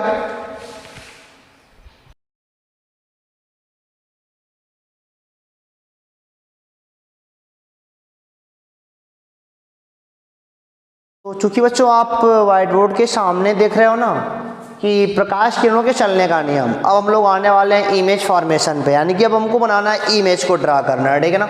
अब इमेज को ड्रा करने के लिए हमको रे को चलाना आना चाहिए। एक इमेज को ड्रा करने के लिए कम से कम 2 रे चलाना पड़ता है। तो रे चलते कैसे, यहाँ पे बेहद ही आसान तरीके में आपको सिखाने वाला हूँ, और यहाँ पे खाली प्रैक्टिकल कराऊंगा, बाकी तो फिर आगे अपनी नोट से उतार ही लोगे। अब देखो पहला क्या होता है, बहुत आसान होता है। देखो जरा, यहाँ पे आप जानते हो इसका F2 होता है, और यहाँ पे क्या होता है, F1 होता है, ठीक है ना। और यहाँ पे इसका होता है F2, और यहाँ पे क्या होता है, इसका F1 होता है। यहाँ पे होता है F1, यहाँ पे होता है F2, यहाँ पे होता है F2, यहाँ पे होता है F1, यहाँ पे होता है F1, यहाँ पे होता है F2, यहाँ पे होता है F1, यहाँ पे होता है F2। देखो ये 2 पहला नियम बताएंगे, या 2 दूसरा नियम बताएंगे, या 2 तीसरा नियम बताएंगे, ठीक है ना। पहला नियम क्या कहता है कि वे किरणें जो मुख्य अक्ष के समांतर चलती हैं वे बेटा अपवर्तन के पश्चात या तो मुख्य फोकस से होकर जाती हैं। वे किरणें जो मुख्य अक्ष के समांतर चलती हैं अपवर्तन के पश्चात या तो मुख्य फोकस से होकर जाती हैं, या तो मुख्य फोकस से आती हुई प्रतीत होती हैं। ऐसे कन्वर्ज मतलब डाइवर्ज कर जाता है ना ये वाला, तो लगता कहाँ से है कि मुख्य फोकस से आ रहा है। कहाँ से लगता है, कहाँ से आ रहा है, मुख्य फोकस से आ रहा है। तो हमने क्या होता है कि वे किरणें जो मुख्य अक्ष के समांतर चलती हैं अपवर्तन के पश्चात या तो मुख्य फोकस से होकर जाती हैं, या तो मुख्य फोकस से आती हुई प्रतीत हो रही हैं। यानी कि अगर हमारी आँख यहाँ देखेगी ना तो उसको लग रहा है यार कहीं पीछे से आ रही है, उसी को मुख्य द्वितीय फोकस करते हैं, उसी मुख्य फोकस होता है। पहला खत्म हो गया। दूसरा का क्या बोलेंगे, वे किरणें जो प्रथम फोकस से होकर जाती हैं, वे किरणें जो प्रथम फोकस से होकर जाती हैं अपवर्तन के पश्चात मुख्य अक्ष के समांतर हो जाती हैं। वे किरणें जो प्रथम फोकस से होकर जाती हैं लेंस से अपवर्तन के पश्चात मुख्य अक्ष के समांतर हो जाती हैं, ठीक है ना। और यहाँ पे देखो जरा, यहाँ बोलेंगे कि मुख्य फोकस की ओर जाने वाली प्रथम फोकस की ओर जाने वाली किरणें, प्रथम फोकस की ओर जाने वाली किरणें मुख्य अक्ष के समांतर हो जाती हैं अपवर्तन के पश्चात। प्रथम फोकस की, देखो यहाँ पे कैसे पूरा बनाएंगे कि वे किरणें जो वे किरणें जो प्रथम फोकस से होकर जाती हैं या प्रथम फोकस की ओर जाती हैं, या तो प्रथम फोकस से होकर जाती हैं या तो प्रथम फोकस की ओर जाती हैं लेंस से अपवर्तन के पश्चात मुख्य अक्ष के समांतर हो जाती हैं, ठीक है ना। अब देखो यहाँ तीसरा सबसे आसान होता है कि वक्रता केंद्र से होकर जाने वाली किरणें ऑप्टिकल सेंटर प्रकाशिक केंद्र से होकर जाने वाली किरणें बिना विचलित हुए सीधी क्या होती हैं, निकल जाती हैं, है ना। ये हो गया बेटा किरणों के चलने का नियम, तीनों हो गया। मैंने क्या बोला, वे किरणें जो मुख्य अक्ष के समांतर चलती हैं अपवर्तन के पश्चात या तो मुख्य फोकस से होकर जाती हैं या मुख्य फोकस से आती हुई प्रतीत होती हैं। वे किरणें जो लेंस के प्रथम फोकस से होकर जाती हैं या प्रथम फोकस की ओर जाती हुई प्रतीत होती हैं लेंस से अपवर्तन के पश्चात मुख्य अक्ष के समांतर हो जाती हैं। और वे किरणें जो लेंस के प्रकाशिक के अंदर सी से होकर जाती हैं अपवर्तन के बिना अपवर्तित हुए सीधी निकल जाती हैं, ठीक है ना। आप इन बातों को समझ गए तो हम चलते हैं बेटा आगे थोड़ा सा।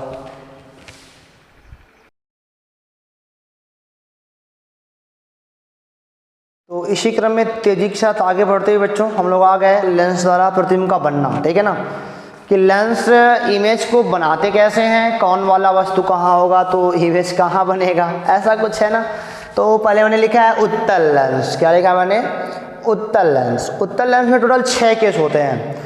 उत्तल लेंस में टोटल कितने केस होते हैं? 6 केस। पहले मैंने सभी वस्तुओं की स्थितियों को यहाँ पे लिख दिया है। अब हम बात करते हैं कि कौन वाली इमेज कहाँ बनेंगे, बस काम हमारा हो जाएगा। तो पहले आप देखो उत्तल लेंस मान लो ये है ना हमारा। पहले क्या करेंगे, आप जानते हो मैंने बोला एक लाइन खींचिएगा, एक इधर से काटेगा, यहाँ रखेंगे कंपास तो यहाँ काटेगा, यहाँ रखेंगे तो यहाँ काटेगा, कुछ ऐसा मिलेगा हमको ना। वक्रता के अंदर भूल जाओ, उनको ढूंढना भी नहीं हमको, ठीक है ना। मान लो ये बीचों बीच इसका अपर्चर यानी कि द्वारक मिल गया, तो समान दूरी पर मान लो एक मार्कर पे क्या है, F2 है, तो एक मार्कर पे क्या हमारा होगा, F1 होगा। फिर अगले सेम उसी मार्कर पे हो जाएगा 2F1, यहाँ पे क्या बन जाएगा 2F1 बोलते हैं इसको। इसे क्या बोलते हैं 2F2 बोलते हैं। एक मार्कर नाप के सब दूरियां समान, जितना ही है उतना ही है उतना है उतना है, सब समान होना चाहिए, ठीक है ना। तो हमारे पास 4 मतलब हो गए ना, 4 बिंदु मिले 1 2 3 4। देखो पहला जब वस्तु अनंत पे होगा, अनंत माने क्या होता है कि यहाँ कहीं होगा, यह हो गया हमारा पहला केस, ठीक है ना। दूसरा क्या होगा, जब वस्तु अनंत और 2F1 के बीच यानी कि यहाँ कहीं होगा, ये हमारा हो गया दूसरा केस, ठीक है ना। और जब तीसरा वाला 2F1 पर, ये हो गया हमारा तीसरा केस। चौथा ऑटोमेटिक बता सकते हो कहाँ पे होगा, चौथा बोलो सर, यहाँ इसके बीच होगा, नहीं जी 2F1 F1 के बीच होगा। पांचवा कहाँ पे होगा, F1 पर ही होगा। और छठवां कहाँ होगा, ऑप्टिकल सेंटर और यहाँ के बीच होगा, ठीक है ना, F1 के बीच होगा। देखा 6 केस बड़े आराम से निपट गए हमारे, ठीक है ना। ये 6 केस हैं और 6 के लिए हमको कुछ बातें जाना जरूरी है। सबसे पहले हम आपको बता दें चिन्ह परिपाटी। चिन्ह परिपाटी आपने पढ़ रखा नहीं पढ़ रखा है। चिन्ह परिपाटी में एक बात जानिए कि सबसे पहली बात है कि सारी दूरियां ऑप्टिकल सेंटर से नापी जानी है। दर्पण में कहाँ से, ध्रुव से होता था, यहाँ पे कहाँ से होता है, ऑप्टिकल सेंटर से। मतलब कि सारी दूरियां कहाँ से नापी जाएंगी, सारी दूरियां प्रकाशिक केंद्र से नापी जाएंगी। ये बात हमारी क्लियर पहले हो गई ना। और दूसरा नियम क्या होता है इसका बेटा, कि वे दूरियां जो आपतित किरण की दिशा में ली जाती हैं वो प्लस की होती हैं, जो आपतित की दिशा में है वो प्लस की हैं, और जो आपतित के विपरीत हैं वो कैसी होंगी, माइनस की होंगी। और मुख्य अक्ष के ऊपर की दूरियां प्लस की होती हैं और नीचे की दूरियां कैसी होती हैं, माइनस की होती हैं। बस चिन्ह परिपाटी खत्म हो गया हमारा। दर्पण में आपने अगर पढ़ा है तो बिल्कुल बेशक आपको आता होगा यह बात, ठीक है ना। अब देखो जरा हम बात करेंगे केस सेकंड की पहले, ठीक है ना। पहले फर्स्ट की बात करेंगे, पहले बात करते हैं केस सेकंड की। और चूंकि बेटा मैंने लिखूंगा नहीं यहाँ पे कुछ भी, मैं समझे ना, मैं बोलूंगा आप उसको लिखने का प्रयास करिएगा। ये मान लीजिए हमारे पास एक लेंस है ऐसा, ठीक है ना, और यहाँ पे किसका मुख्य अक्ष है, और ये देखो जरा ये है हमारा ऐसा, ये ऐसा, और यहाँ पे क्या हमारा ऑप्टिकल सेंटर है, और ये हमारा क्या F1 है, और ये हमारा क्या है 2F1 है, और ये F2 है, और ये क्या हमारा बेटा 2F2 है, ठीक है ना। अब देखो जरा करना क्या है, कुछ नहीं करना भाई। अब देखो एक बात और जान लो कि वे इमेज जो वस्तु के दूसरी ओर बनेंगे, वे इमेज जो वस्तु के दूसरी ओर बनेंगे, वस्तु किधर कहीं और है और इमेज मतलब कि दूसरी ओर है। इमेज कहाँ पे है, दूसरी ओर है, तो इमेज उल्टा बनेगा। और उल्टा वाले हमेशा क्या होते हैं, वास्तविक होते हैं, ठीक है ना। उल्टा वाले हमेशा क्या होते हैं, वास्तविक होते हैं। चलिए अच्छा ठीक है, अभी मैं आपको बताने वाला हूँ यहाँ पे आवर्धन। अब इसको नोट कर लो जरा, तो बताओ आवर्धन क्या होता है। आवर्धन इसको मिटा दूँ ना मैं बेटा, चलो अच्छा ठीक है कोई बात नहीं। तो चिन्ह परिपाटी समझ में आ गई ना आपको। आपको दर्पण से पता होता है यहाँ से कि सारी दूरियां ऑप्टिकल सेंटर से मापी जाएंगी। वे दूरियां जो आपतित किरण की दिशा में ली जाती हैं प्लस के लिए जाती हैं, वे दूरियां जो आपतित किरण के विपरीत ली जाती हैं माइनस के लिए जाती हैं। और मुख्य अक्ष के ऊपर की दूरियां प्लस की होती हैं और नीचे की दूरी क्या होती है, माइनस की होती है। अब मैं बात करता हूँ बेटा आवर्धन की, जरा ध्यान से देखिएगा। आवर्धन क्या होता है यार, आवर्धन माने होता है कि इमेज की लंबाई वस्तु की लंबाई की कितनी गुनी है। आवर्धन एक अंक होता है जो क्या बताता है कि इमेज की लंबाई वस्तु की लंबाई की कितनी गुनी है, ठीक है ना। आवर्धन होता है स्मॉल एम। स्मॉल एम माने क्या होता है बेटा, प्रतिबिंब की लंबाई, प्रतिबिंब की लंबाई बटे क्या होती है, वस्तु की लंबाई बटे क्या होती है, वस्तु की लंबाई। चलो देख लो जरा, मान लो किसी वस्तु का आवर्धन 2 दिया हो, इसका मतलब क्या हुआ? कोई पूछे मान लीजिए किसी वस्तु का आवर्धन 2 है, इसका मतलब यार 2 गुणे वस्तु की लंबाई बराबर प्रतिबिंब की लंबाई। नहीं, यानी कि बेटा अगर आवर्धन 2 है तो उस वस्तु का जो इमेज है ना वो वस्तु का 2 गुना है। अगर किसी वस्तु का रेखीय आवर्धन 2 दिया है, इसका मतलब क्या कि जो प्रतिबिंब की लंबाई है ना वस्तु की लंबाई की 2 गुनी है। अगर मान लो किसी का आवर्धन 1/2 दिया हो तो बोलो कि जो प्रतिबिंब की लंबाई है ना वो वस्तु की लंबाई की आधी है। यानी कि जो वस्तु अगर 4 का है तो इमेज 2 का ही होगा। इस वाले में अगर वस्तु 4 का है तो इमेज 8 का हो जाएगा।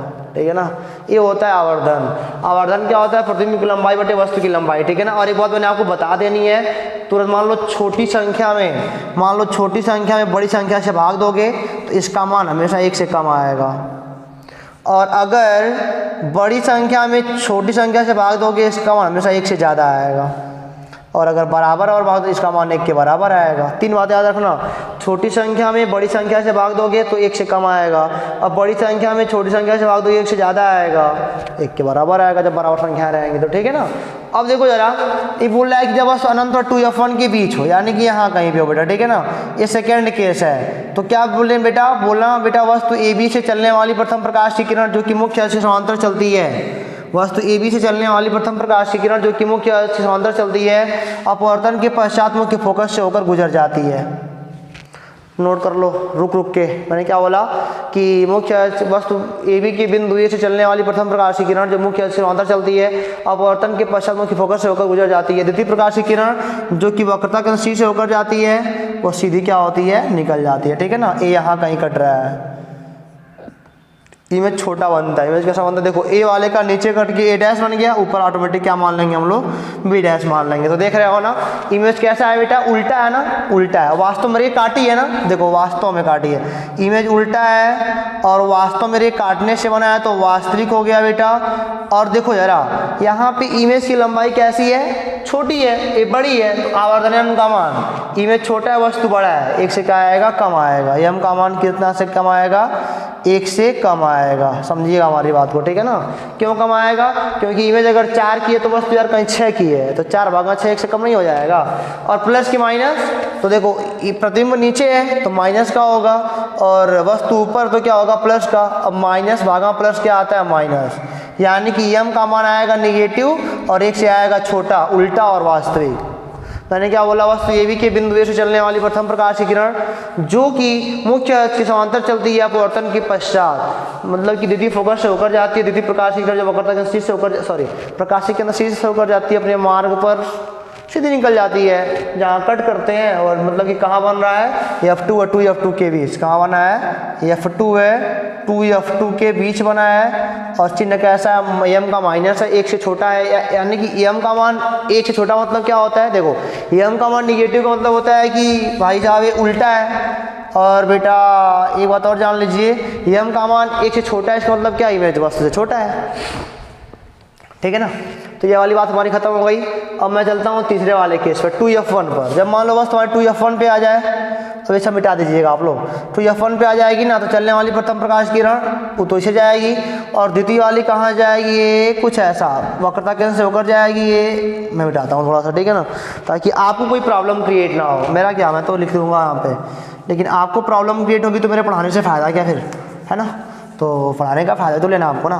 कोई बात नहीं बेटा, मैं फिर लाता हूँ यहाँ पे। ये देखो जरा, हमारा द्वितीय केस क्या कहता है? ए हमारे पास एक है अवतल लेंस है, और एक हमारे पास यहाँ पे क्या है? F2, और यहाँ पे क्या है? 2F2, और यहाँ पे क्या है? F1, और यहाँ पे क्या है? 2F1। अगर वस्तु मान लो यहाँ पे होती है तो चलने वाली प्रथम प्रकाश की किरण समांतर चलती है, मुख्य फोकस से होकर जाती है, और द्वितीय प्रकाश की किरण जो बेटा प्रकाशिक केंद्र से होकर जाती है ऐसे निकलती है। यानी कि वास्तव में देखा जाए ना, एक काटते यहाँ पे है। ठीक है ना, 2F2 पे। कहाँ पे काटते हैं? 2F2 काटते हैं, और यह होता है बराबर वास्तव में। ठीक है ना, देखो उल्टा बनता है, वास्तव में काटने से बनता है तो क्या बनता है? उल्टा बनता है, और वास्तविक ही होता है। और एक बात कह सकते हैं, जो वस्तु इमेज की लंबाई होगी ना, वो प्रतिबिंब की लंबाई बराबर क्या होती है? यहाँ पे वस्तु की लंबाई। जब आप अपने कॉपी पे स्केल से बनाओगे तो मिल जाएगा आपको, यानी कि यहाँ पे प्रतिबिंब की लंबाई वस्तु की लंबाई की बराबर होती है, ठीक है ना। और कह सकते हो कि यम का मान 1 के बराबर होता है, और प्लस की माइनस, देखो इमेज की लंबाई निगेटिव और वस्तु की वाले पॉजिटिव भी आएगा, माइनस का आएगा। यम का मान निगेटिव 1 के बराबर, यम का मान 1 के बराबर मतलब क्या, देखो यहाँ पे मैं चिन्ह का प्रयोग नहीं कर रहा। जब मैं छोटा बड़ा की बात कर रहा हूँ, मैंने कहा चिन्ह बताता है कि उल्टा होता है और ये वाला मान होता है छोटा है कि बड़ा है, यानी कि बराबर बता रहा है, ठीक है ना। यम का मान 1 क्यों आएगा भाई, जितना बड़ा इमेज उतना बड़ा वस्तु है, 6 6 6 6 कर जाएगा, 1 आ जाएगा, कोई बात मैंने करी है अभी। तो देखो उल्टा वास्तविक, उल्टा हो गया वास्तविक हो गया, लंबाई में बराबर, एम का मान 1 के बराबर, एम का मान निगेटिव आएगा, ठीक है ना। केस नंबर 3 भी हमारा क्या हो गया, यहाँ पे खत्म हो गया। अब चलते हैं केस नंबर, देखते हैं 4 क्या कहता है बेटा। 4 नंबर केस में थोड़ा ऊपर बनाता हूँ, चलो यही बना लेता हूँ नहीं बेटा, इसको हम मिटाते हैं। 4 नंबर केस में क्या होता है कि फिर यहाँ पे बोलेंगे वस्तु ए बी से चलने वाली प्रथम प्रकाशीय किरण जो कि मुख्य अक्ष के समांतर चलती है, अपवर्तन के पश्चात तो मुख्य फोकस से होकर जाएगी, तो कसम खा के बैठे हैं। दूसरा जो प्रकाशीय किरण सी से होकर जाती है, बिना विचलित हुए सीधी क्या होती है, निकल जाती है, और ये बनता है यहाँ, यानी अनंत और 2f2 के बीच बनता है। कहाँ बनता है, अनंत और 2f2 के बीच। ये हवाला कहाँ बना था बेटा, 2f2 पर, और ये हवाला कहाँ बना, अनंत व 2f2 के बीच बना। और कैसा बना, यह भी उल्टा ही बना है, और उल्टा बना है क्योंकि बेटा वास्तव में रे काटी है, यानी कि वास्तविक बना है। और अब की बार बेटा इमेज जो है ना वस्तु से बड़ा बना है, और अगर वस्तु से बड़ा इमेज बना है ना तो यम का मान बताओ क्या आएगा, 1 से बड़ा नहीं आएगा। देखो अगर इमेज 10 की है तो ये वस्तु कहीं 7 8 की है, 10/8 1 से ज़्यादा नहीं आएगा। और बेटा फिर भी उल्टा ही बना है तो यम का मान निगेटिव भी आएगा, ठीक है ना। तो सारे कंडीशन खत्म हो गए हमारे भाई। देखो इनफाइनाइट और 2f2 के बीच बना, बड़ा बना, उल्टा बना, वास्तविक बना, एम का मान 1 से बड़ा आया क्योंकि इमेज बड़ा है, और एम का मान निगेटिव है क्योंकि इमेज उल्टा है, ठीक है ना। क्वेश्चन नंबर 4 खत्म हो गया। केस नंबर 5 और केस नंबर 6 पे देख चलते हैं बेटा, इसको मिटाते हैं फिर थोड़ा सा। देखो आपके सामने है अगला केस, हम चलते हैं केस नंबर 5 पे। जब वस्तु कहाँ पे होता है, F1 पर होता है, ठीक है ना। केस नंबर 5 यही है। 5 वाला केस क्या है, जब वस्तु F1 पे होगा तो वस्तु ए बी से चलने वाली प्रथम प्रकाशीय किरण जो कि समांतर चलती है मुख्य अक्ष के, अपवर्तन के पश्चात मुख्य फोकस से होकर जाती है, ठीक है ना। अपवर्तन के पश्चात मुख्य फोकस से होकर जाती है, ठीक है। और द्वितीय प्रकाश की किरण जो वक्रता केंद्र प्रकाशिक केंद्र सी से होकर जाती है, वह क्या होती है, सीधी निकल जाती है, समांतर जा रही है ना। समांतर जाने का मतलब अनंत में मिलेंगे। समांतर चलने वाली किरणें कहाँ पे मिलती है, अनंत में बहुत बड़ा इमेज बनेगा, यानी कि इसका, यानी कि ये बोलेंगे इसका इनफाइनाइट बनेगा, इनफाइनाइट पर, और वास्तविक बनेगा, वास्तविक बनेगा, और बेटा उल्टा बनेगा, और चूंकि बहुत बड़ा बनेगा, और बहुत बड़ा मतलब क्या, उल्टा बना है तो एम का मान कैसा आएगा, निगेटिव आएगा, और एम का मान बेटा 1 से बहुत बड़ा आएगा नहीं, क्योंकि इमेज कहीं अगर 1000 का है तो वस्तु कहीं 10 का है, इतना बड़ा। देखो वस्तु कहीं 10 का है तो इमेज कहीं 1000 का बनाएगा नहीं, बहुत बड़ा होगा। अरे भाई 1000 भागा 10 100, बहुत बड़ा नहीं, 1 से है, 100 गुना बड़ा है, नहीं बहुत बड़ा है, यहाँ नहीं कि यहाँ पे 2 बार बड़ा बड़ा लगा देंगे, ठीक है ना। बस खत्म हो गया यार। अब यहाँ पे मान लो अब अंतिम केस है, F1 व प्रकाशीय केंद्र के बीच हो, तो अब की बार बेटा चलने वाली प्रथम प्रकाशीय किरण जो कि मुख्य अक्ष से समांतर चलती है, अपवर्तन के पश्चात मुख्य फोकस से होकर जाती है, चलो ठीक है कोई बात नहीं। द्वितीय किरण जो कि बेटा प्रकाशीय केंद्र से होकर जाती है, अपने मार्ग पर सीधी क्या होती है, निकल जाती है, आगे तो कहीं मिलने का चांस नहीं है, पीछे मिलाने पर हम लोग पाएंगे कहीं डाट डाट करने पर ये यहीं कहीं मिलेगी, और यहाँ पे बनेगा, क्योंकि हमने जान के मिलाया है ना, इसको जान के मिलाया, मतलब कि जानबूझकर मिलाया, पीछे जबरदस्ती लेके आया ना, तो डाट डाट करना पड़ा, आभासी बनाई में, जबकि आभासी बनाया है, और दिख रहा है कि वस्तु से बड़ा भी है, वस्तु से क्या है, बड़ा भी है, वस्तु से बड़ा है नहीं, और कहाँ बना है, वस्तु की ओर, वस्तु की ओर, अनंत व F1 के बीच, ठीक है ना। अब की बार एम का मान कैसा आएगा बेटा, पॉजिटिव, क्योंकि बेटा ये अभी ऊपर दोनों ऊपर है ना, पॉजिटिव आएंगे। 1 से बड़ा कि छोटा, एम का मान 1 से बड़ा आएगा, क्योंकि इमेज का मान बड़ा है ना। देखो अगर ये वस्तु 4 का है तो इमेज कैसे का 5 का है तो बड़ा तो आना ना 1 से। तो 6 केस खत्म हो गए ना, 5 केस खत्म हो गए, अंतिम वाला बचा अभी। चलो मैं यहाँ पे क्विकली रिविजन करता हूँ, ठीक है ना। जब यहाँ पे वस्तु थी बेटा, पहली वाली वस्तु यहाँ पे थी, अनंत और 2F1 के बीच, तो इमेज कहाँ बन रहा था हमारा, यहाँ बन रहा था, ठीक है ना, पहले वाले का इमेज। जब यहाँ पे आई वस्तु दूसरी वाली तो इमेज कहाँ पे आया, यहाँ पे आया दूसरे वाले का। जब वस्तु आई तीसरी वाली पे तो आया ये कहाँ जानते हो, अच्छा रुक जाओ सॉरी, यहाँ पे भी आएगा ना, तीसरा ये वाला है। तो यहाँ पे जब आएगी तो इमेज आया थोड़ा सा यहाँ पे आया, ठीक है ना, तीसरा का डैश लगाया। चौथी पे आई तो ये बेटा बहुत बड़ा अनंत पे आ गया नहीं। अब देखो जब पाँचवीं पे आई तो इमेज कहाँ बन गया, ए यहाँ कहीं पीछे बन गया, खड़ा कर दिया यहाँ पे, ठीक है ना। अच्छा देख क्या रहे हो यार, देखो जरा, पहली ये दूसरी है आ गई, और ये तीसरी है, और ये चौथी है, और ये पाँचवीं है, और ये क्या है, छठी है, ठीक है ना। अब देखो ये दूसरी है, ये तीसरी है, और ये चौथी है, और ये पाँचवीं है, और छठी तो यहाँ पे बन गया नहीं। अच्छा देख क्या रहे हो, देखो जैसे जैसे मान लो यहाँ से आ रहे हो तो यहाँ वाले का इमेज यहाँ, मान लो यहाँ से पाँचवें से आ रहे हो, पाँचवा वाला बनाया तो यहाँ पे आया, यहाँ आया तो यहाँ आया, यहाँ आया तो यहाँ आया, यहाँ आया तो यहाँ आया। यानी कि जैसे हम वस्तु को पीछे लेके भाग रहे हैं इमेज इधर ही आ रहा है और छोटा होता जा रहा है ना। तो जब वस्तु मान लो अनंत पे होगी, जानते हो क्या घटना घटती है, अनंत पे जब वस्तु होती है तो ये कहाँ बनता है, फोकस तल में बहुत छोटा सा बनता है। कहाँ बनता है, फोकस तल में बहुत ही छोटा सा।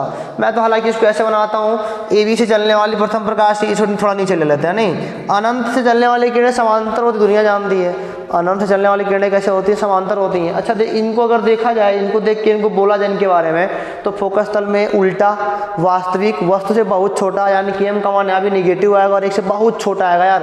क्योंकि देखो इमेज 4 का है ना तो वस्तु कहीं 100 का है, इमेज कहीं 4 का है ना तो वस्तु कहीं 100 का है 100 मीटर या 100 सेंटीमीटर जो भी होगा, ठीक है ना।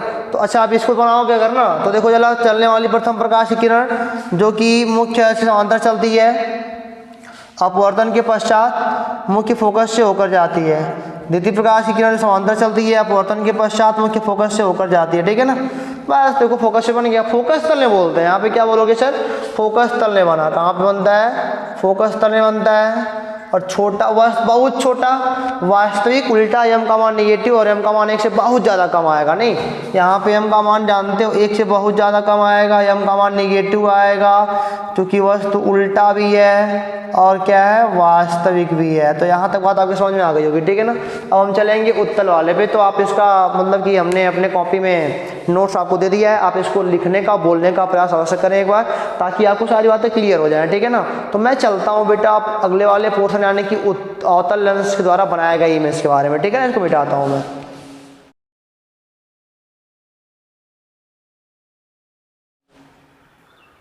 तो देखो बच्चों, हमारे लिए अवतल लेंस के 2 ही केस होते हैं और आपको मैं थोड़ा रिवाइज कर रहा हूँ। तो उत्तल लेंस में बेटा 5 केस ऐसा होगा जहाँ पे वस्तु उल्टा बना है, अंतिम वाले केस में वस्तु का इमेज सीधा बना है, ठीक है ना। और पहले वाले केस में एम का मान 1 से छोटा, दूसरे वाले में 1 से छोटा, तीसरे में 1 के बराबर, चौथे में 1 से बड़ा, पाँचवें में 1 से बड़ा, छठे में 1 से बड़ा, ठीक है ना। 2 बार छोटा 4 बार बड़ा बना है, ठीक है ना। और अवतल लेंस एक ऐसा लेंस है जो आभासी बनाता है और वास्तविक बनाता है। वास्तविक तो छोटा बड़ा दोनों बनाता है, बट आभासी में बड़ा वाला बनाता है, ठीक है ना। जो मतलब कि इमेज जो होता है आभासी में वस्तु से बड़ा होता है। देखो यहाँ पे अवतल लेंस में केवल 2 ही केस होते हैं। एक जब वस्तु अनंत पे होगी, अनंत पे होगी तो बेटा ए बी से चलने वाली किरणें समांतर चलेंगी, क्योंकि अनंत से आने वाली किरणें समांतर ही आती हैं। तो जब निकलेंगी ना तो देखने वाला क्या बोलेगा, यार यहाँ से कहीं से आ रही है। यहाँ से जब कोई वो निकलेगी ना तो देखने वाला क्या बोलेगा, यार यहाँ से कहीं से आ रही है, ठीक है ना। तो वास्तव में फोकस तल में इसका इमेज बनता है। कहाँ बनता है, फोकस तल में। बहुत छोटे को बच्चों की वस्तु की ओर बना है, सीधा बनेगा, सीधी सीधी बात है। कैसा बनेगा, सीधा बनेगा।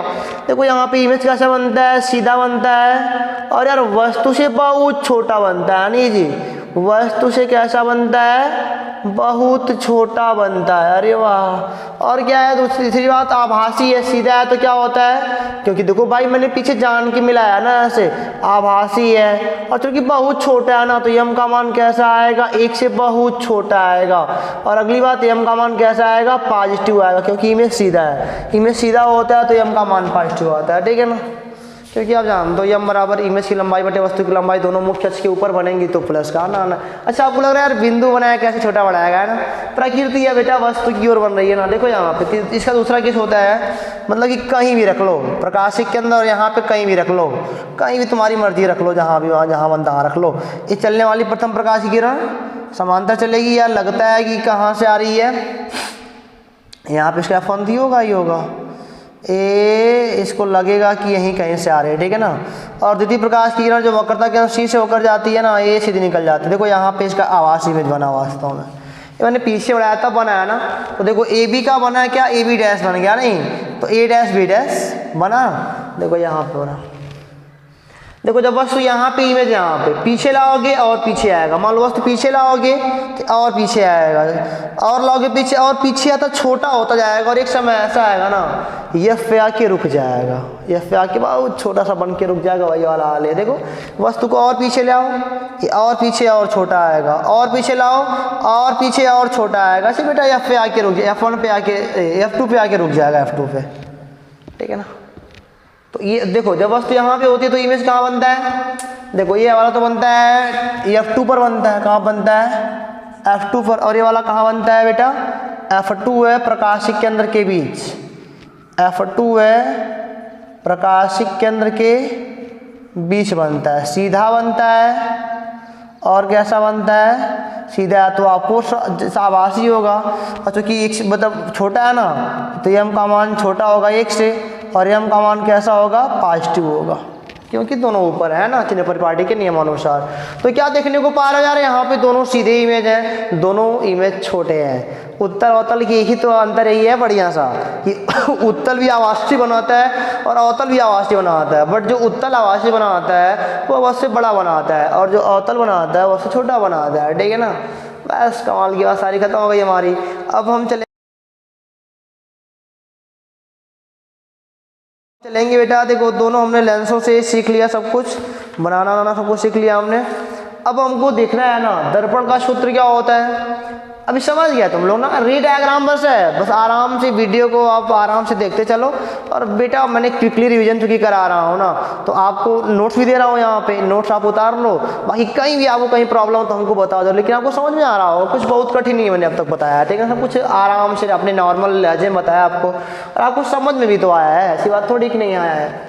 तो आप मतलब कि अभी देखिए यहाँ पे लेंस का फार्मूला देखो बेटा, लेंस का सूत्र क्या होता है आपको याद रखना चाहिए, 1/f बराबर 1/v माइनस 1/u होता है। ये फार्मूला आप याद कर लो, जहाँ पे f क्या है लेंस की फोकस दूरी, जहाँ पे f क्या है लेंस की फोकस दूरी है, और यहाँ पे v क्या है बेटा प्रतिबिंब की दूरी है, क्या है प्रतिबिंब की दूरी है, और u क्या है बेटा हमारा वस्तु की दूरी है। सारी दूरियां कहाँ से ली जा रही हैं ऑप्टिकल सेंटर से ली जा रही हैं, सारी दूरियां कहाँ से ली जा रही हैं ऑप्टिकल सेंटर से ली जा रही हैं, प्रकाशिक केंद्र से ली जा रही है, ठीक है ना।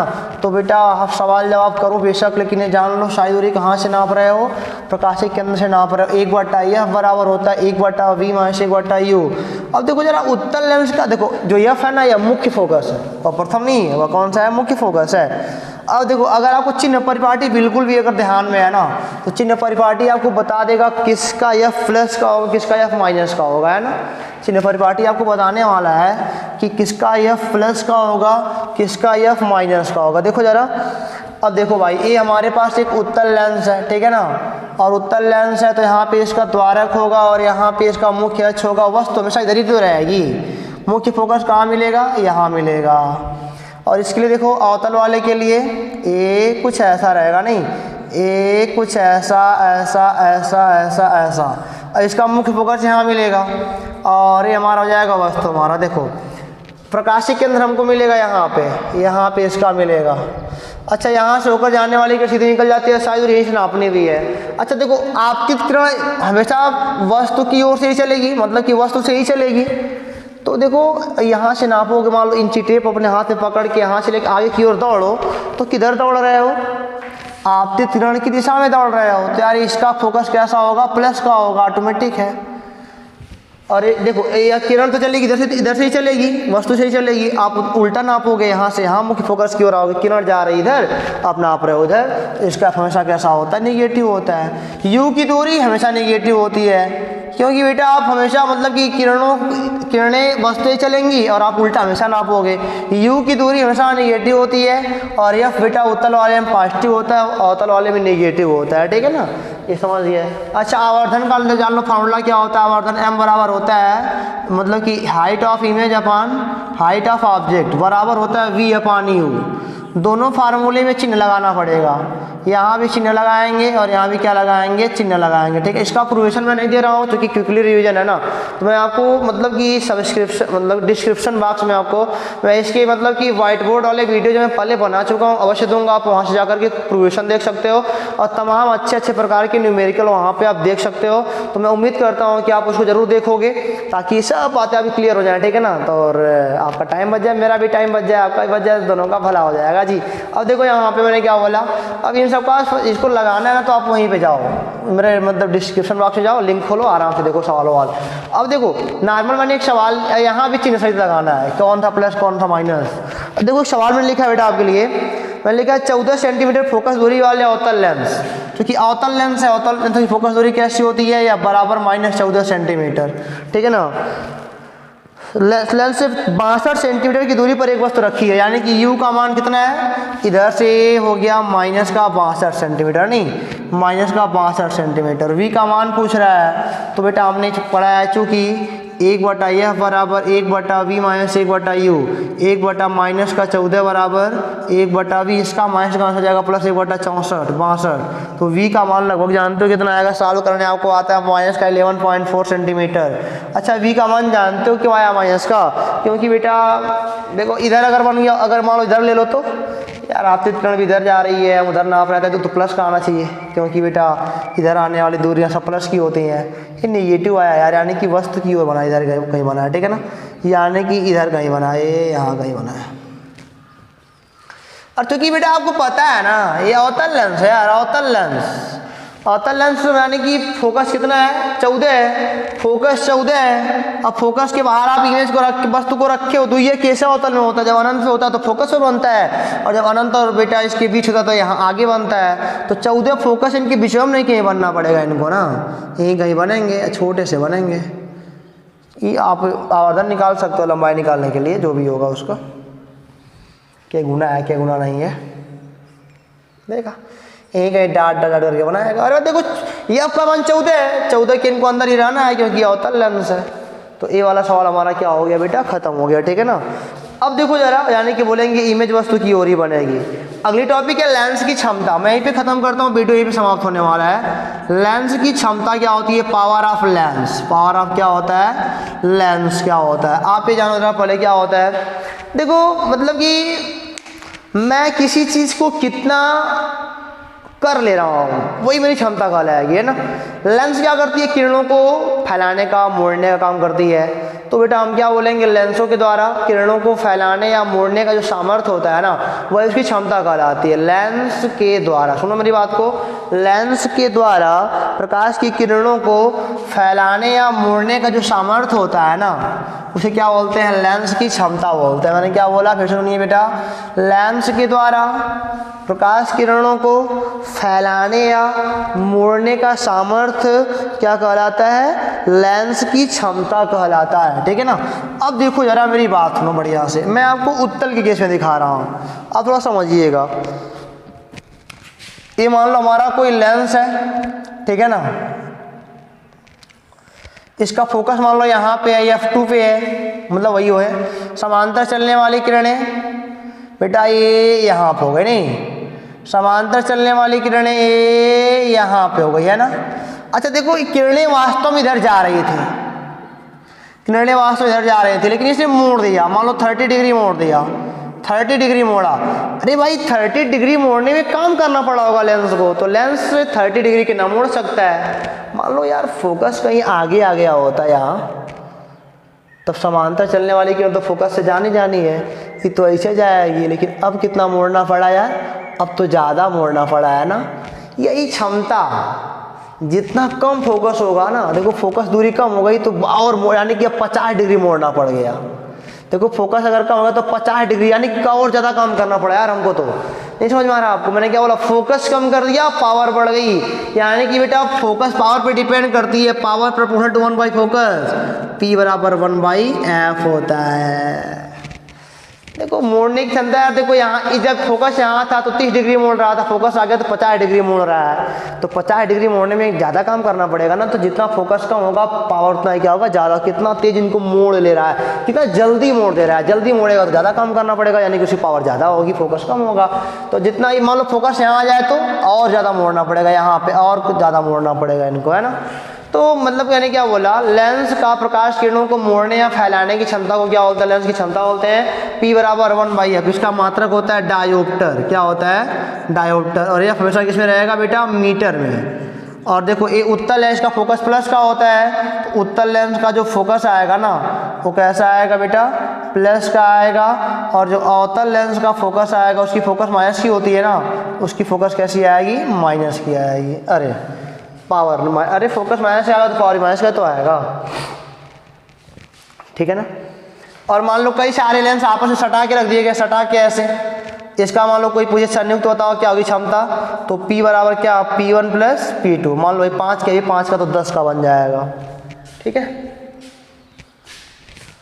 चिन्ह सहित। मान लो इसके साथ एक उत्तल एक अवतल लगा दो तो एक वाला प्लस का 5, एक माइनस का 4, तो 1 आ जाएगा जोड़ करके, चिन्हों से जोड़ना पड़ता है, ठीक है ना।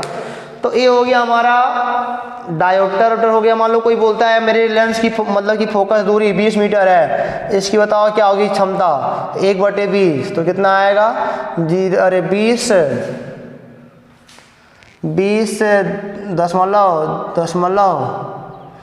.05, यानी कि P बराबर कितना आएगा, कितना डायोप्टर आएगा, नहीं